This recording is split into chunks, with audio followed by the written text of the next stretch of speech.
সরাসরি মানুষ এই 50 বছর যে প্রশ্নটা আপনাকে করার জন্য অপেক্ষায় আছে আমি মনে করি। 75 কেন হয়েছিল স্যার? ইলিয়াস, 75-এ তোমার কি বয়স ছিল আমি জানি না, তবে আমার জন্ম হয় নাই স্যার। হ্যাঁ, তবে 75-এ যে মুজিব 70-এর ইলেকশনের সময় 72-এর আগে, মানে 71-এর মুক্তি সংগ্রাম শুরু হওয়ার আগে ছিল, তার চরিত্র ছিল এক ভিন্ন প্রকৃতি। তিনি বাঙালি জাতীয়তাবাদের সংগ্রামে যথেষ্ট অবদান রেখেছেন, কিন্তু স্বাধীনতা যখন পাকিস্তান আর্মি 25-26 রাতে মানে বাঙালিদের উপর, নিরীহ বাঙালিদের উপর শেখ সন্ত্রাসবাদ, অ্যাট্রোসিটি বলো, জেনোসাইড বলো, চালালো, এবং যাতে লক্ষ লক্ষ হাজার হাজার শিশু, নারী, পুরুষ প্রাণ হারালো, ছাত্র জনতা কোনো কারণ ছাড়া। তারপর তখন সেই অবস্থায় আমাদের দেশের তথাকথিত বড় বড় জাতীয় নেতারা বিভিন্ন দলে, তাদেরকে কিন্তু কাউকে খুঁজে পাওয়া গেল না।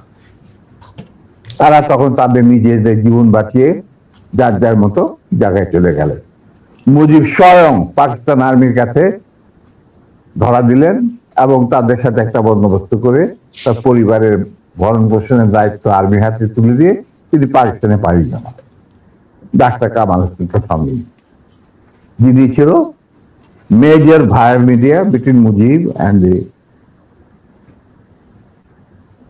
Army junta.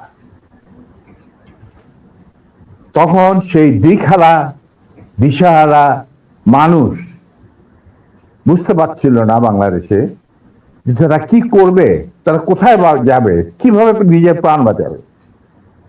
সেই সময় চিটাগাঙ্গে থেকে ভেসে আসলো মেজর জিয়ার স্বাধীনতার ডাক। আমি তখন পাকিস্তানে চাকরিরত অবস্থা। সেই ডাকে দেশের লোক একটা আলোর রশ্মি দেখলো যে হ্যাঁ, আমাদেরকে এইভাবে মরণের হাত থেকে বাঁচার জন্য আমাদেরকে যুদ্ধ করতে হবে। Simple is that. আর সমস্ত দেশে সর্বপরিসরে লোক বিদ্রোহ, সেই মুক্তিযুদ্ধ সংগ্রামে ডাকে সাড়া দিয়ে মুক্তিযুদ্ধ গড়ে তুলবে। আমরাও এখানে বসে থাকুন না, যারা পেরেছি, যাদের সাহস ছিল, যাদের দেশপ্রেম ছিল, যারা পাকিস্তানের আর্মি জান্তাদের নির্যাতন, নিষ্পেষণ, বৈষম্যমূলক আচরণের বিরুদ্ধে জানা ছিল, তারাও সেই সংগ্রামে যোগ দেন। অনেকেই পালিয়ে এসে জীবনের ঝুঁকি নিয়ে। আমি ছিলাম তাদের মধ্যে সর্বপ্রথম গ্রুপ লিডার, যে আরো দুজন আমার সাথীকে নিয়ে আমি এসে যুদ্ধে যোগ দেই। কোন বিবেকবান বাঙালি তখন যারা পাকিস্তানে চাকরি করতেন, তাদের পক্ষে নিশ্চুপ বসে থাকা সম্ভব ছিল না। তবে এটাও ঠিক, অনেকেই ঠিক বুঝতে পারছিল না যে কি হচ্ছেটা কি। কোনো খবর নাই, চিঠিপত্রের আদান প্রদান নাই, কোন রকম সংযোগ নাই। বিদেশি মিডিয়া, ভয়েস অফ আমেরিকা, তারপরে BBC, radio Australia, radio India, এই সমস্ত ওখান থেকে যা কিছু জানা যাচ্ছিল ওটা সম্পূর্ণভাবে বিশ্বাসযোগ্য ছিল না। তারা তাদের মতো করে বলতে থাকে এবং আমরা শুনতে থাকি। তাই অনেকেই ঝুঁকি নিতে রাজি ছিলেন না। আর একটা সমস্যা ছিল, অনেকেই পরিবার সহকারে থাকতেন পশ্চিম পাকিস্তান, এবং বউ বাচ্চা নিয়ে তো আর পালিয়ে যাওয়া সম্ভব না সবার পক্ষে। কিন্তু আমি ছিলাম তখন ব্যাচেলার। আমার সাথে যে দুজন সাহসী সহযোদ্ধা চলে আসে আমার ডাকে, তারা ছিলেন কর্নেল নূর চৌধুরী, তখন লেফটেন্যান্ট নূর চৌধুরী আর লেফটেন্যান্ট মতিউর রহমান, পরে দুজনই কর্নেল এবং রাষ্ট্রপতি, একজন মানে নূর রাষ্ট্রপতি। আমরা চলে আসি, এসে মুক্তিযুদ্ধে জয়েন করি। তো আমরা তিনজনই ছিলাম স্পেশালাইজড অফিসার। স্পেশালাইজড অফিসারের মধ্যে বোঝা যায় যে যাদের কমান্ডো ট্রেনিং থাকে, স্পেশালাইজড ওয়ারফেয়ারের উপরে জ্ঞান থাকে, এবং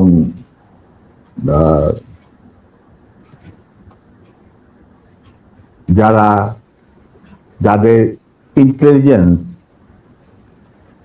অপারেশন কিভাবে বিশ্বজুড়ে চলে সেই সম্পর্কে জ্ঞানে তারা অভিজ্ঞতা সঞ্চয় করেন বিভিন্ন কোর্সের মাধ্যমে।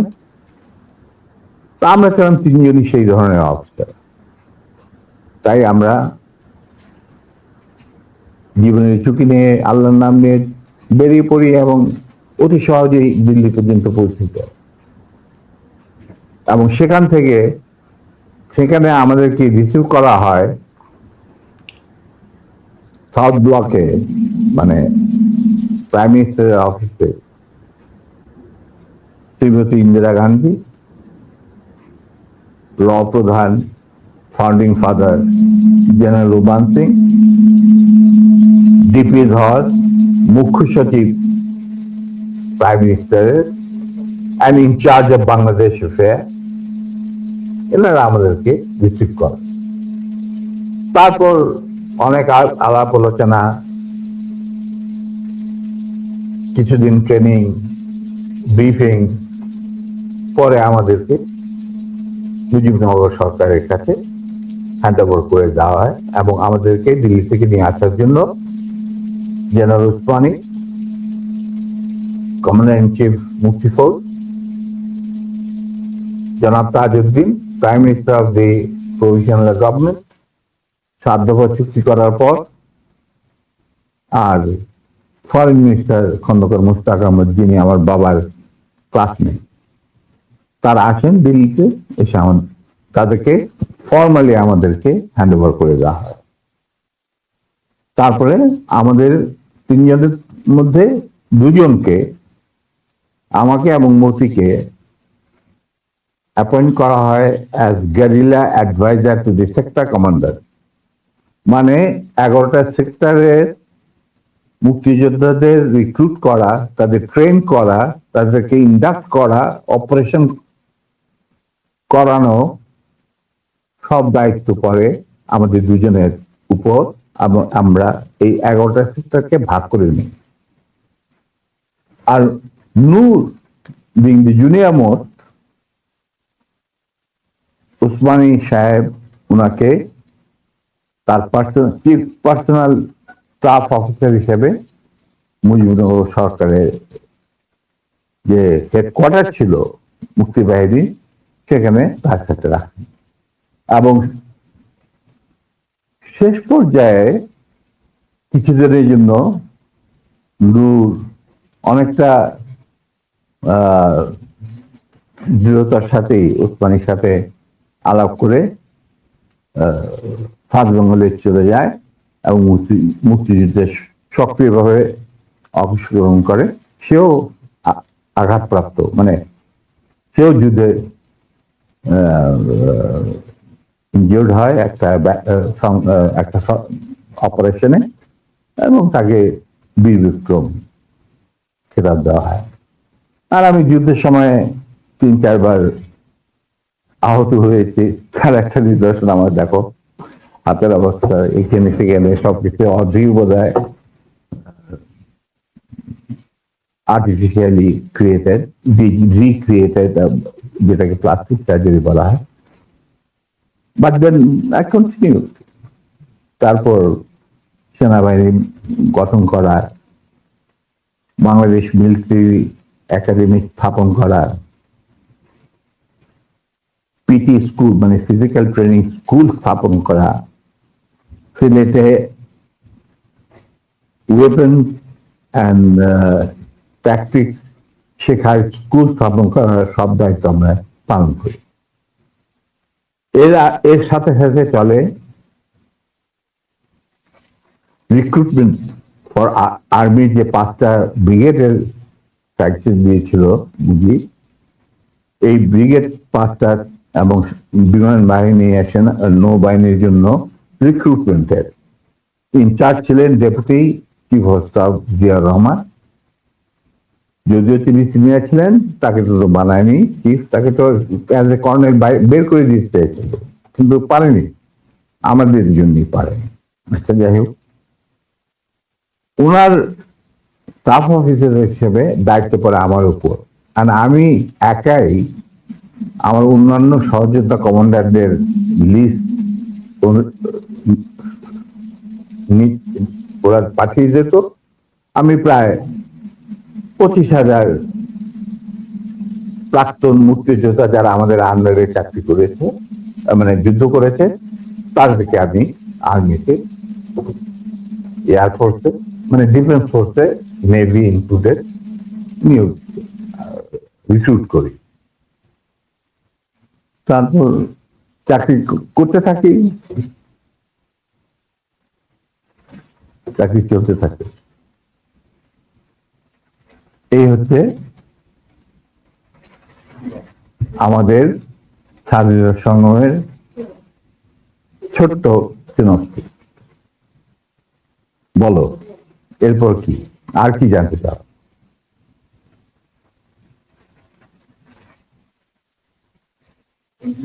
দুঃখিত না, এরপরের যেই আমার মূল প্রশ্নটা ছিল যে কোন পরিস্থিতিতে 75-এর 15ই আগস্ট হলো?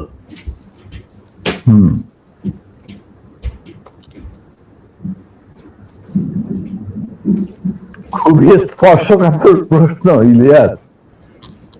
নিজের বাদ্য নিজে বাজানো অনেক সময় ঠিক হয় না, কিন্তু তুমি যখন প্রশ্ন করেই বসলে স্যার, এই আমার ইউটিউব চ্যানেলে আমি আজকে প্রায় 5 বছর হলো ভিডিও লাইভ করি, প্যাকেজ দেই। সোফা আই রিমেম্বার আমার সবচেয়ে বেশি একসাথে ভিউয়ার ছিল সম্ভবত 20 বা 25,000। আমি মাত্র খেয়াল করলাম এই মুহূর্তে 1,70,000 মানুষ এট এ টাইমে ওয়াচিং আওয়ার ভিডিওস। এটা তো তোমার, the credit goes to you. No, credit goes to you, man. Goes to you. Well, I'm just যাচ্ছে হয় আল্লাহর ইচ্ছায় হয়। আমি একজন আমি এই জন্যই বললাম যে আপনার নিজের ঢোল, আপনি যেটা মানে বাজানোর কথা বলছেন, আপনি তো বাজান নাই, 50 বছর চুপ ছিলেন। যেই স্বাধীনতা আপনারা এনে দিয়ে গিয়েছেন, সেই স্বাধীনতা না আসলে তো আজকের শেখ হাসিনা যে অবস্থায় দেশকে নিয়ে গিয়েছিল, সেই 75-এর পরে আরো হয়তো 2-1 বছর লাগতো শেখ মুজিবের সেখানে নিয়ে যেতে।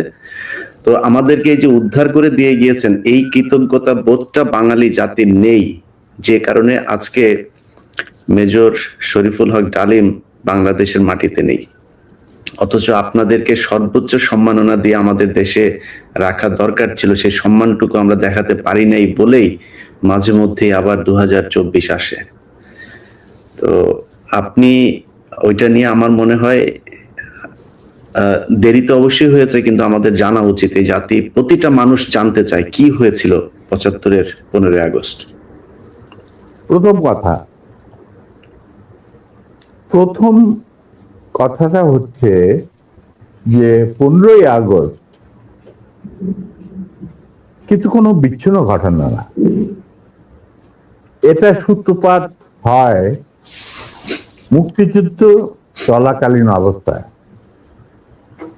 আমরা বুঝতে পেরেছিলাম যে বাংলাদেশের মুক্তিযুদ্ধটা অ্যাকচুয়ালি কাদের ইন্টারেস্টে হচ্ছে।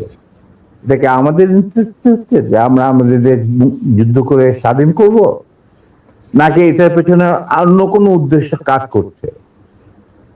যখন 7 দফাতে চুক্তি করে নজরুল ইসলাম আর তাজউদ্দিনকে পারমিশন দেওয়া হলো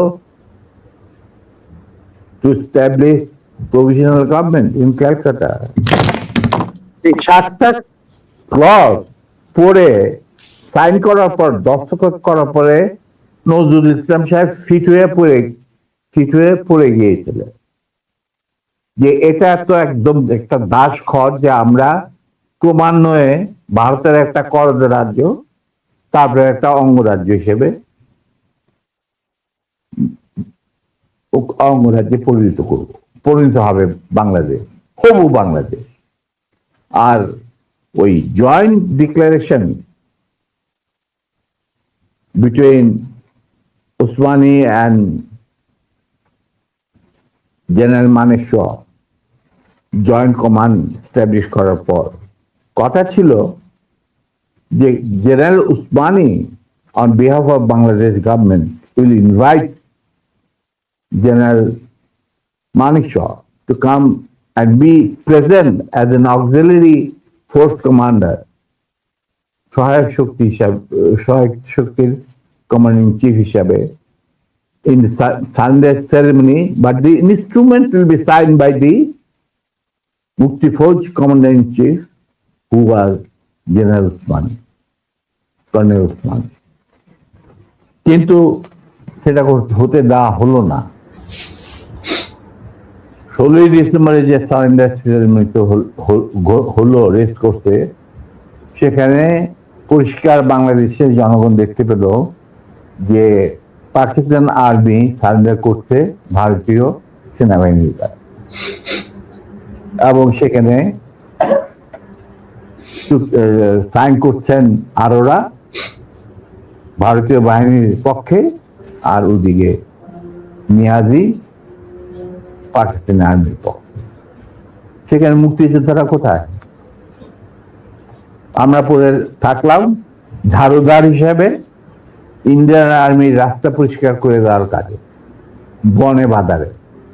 আমাদের কি কোনো শহরগঞ্জে ঢোকার পারমিশন দিল না মুজিব সরকার, মানে তাজউদ্দিনের সরকার, আওয়ামী লীগ সরকার।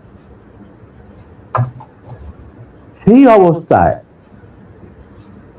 কি প্রমাণিত, এটা এই ঘটনায় কি প্রমাণিত হলো? ইন্ডিয়া প্রমাণ করলো সারা বিশ্বে যে বাংলাদেশ জনগণ নিজেরা যুদ্ধ করে দেশ স্বাধীন করেনি। বাংলাদেশ নামক একটি রাষ্ট্র প্রিমেচুরলি জন্ম দেওয়া হয়েছে as an outcome of Indo-Pakistan war, যেখানে ইন্ডিয়া জিতেছে। এইটা হলো ইতিহাসের শুরু। তারপর মুজিবকে যখন ছাড়া হলো, সে তো কিছুই জানতো না যে দেশ স্বাধীন হয়েছে, কোনো মুক্তি ফৌজ বলে কিছু ছিল, হাজার হাজার লোক দেশচ্যুত হয়েছে, প্রাণ হারিয়েছে, কি জানতো?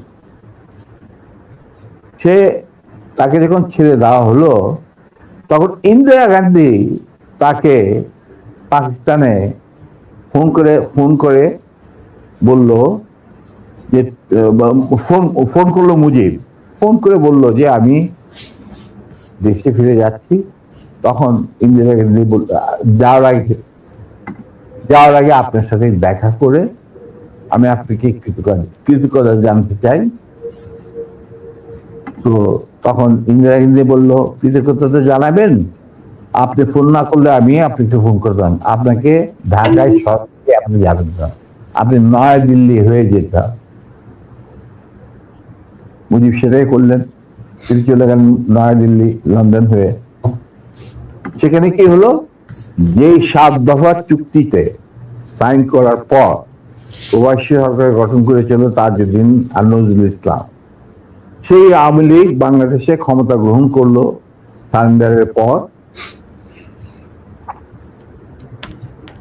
ওই 7 দফা ভিত্তিতে, এবং সেই 7 দফাতে মুজিব স্বাক্ষর দেওয়ার পর ফিরে গিয়ে তিনি ক্ষমতা নিজে হাতে নিয়ে নিলেন। তাজউদ্দিনকে বললো, তাজউদ্দিন তুমি প্রাইম মিনিস্টার থাকবা না, আমি হবো প্রাইম মিনিস্টার। তারপর কি হলো, কোনো নির্বাচন নাই, কিছু নাই। ওই 70-এর নির্বাচনের সুবাদে তারা ইন্ডিয়ার 4 স্তম্ভ ডুপ্লিকেট বাংলাদেশে ইম্পোর্ট করে তার উপরে একটা সংগঠন বানানো,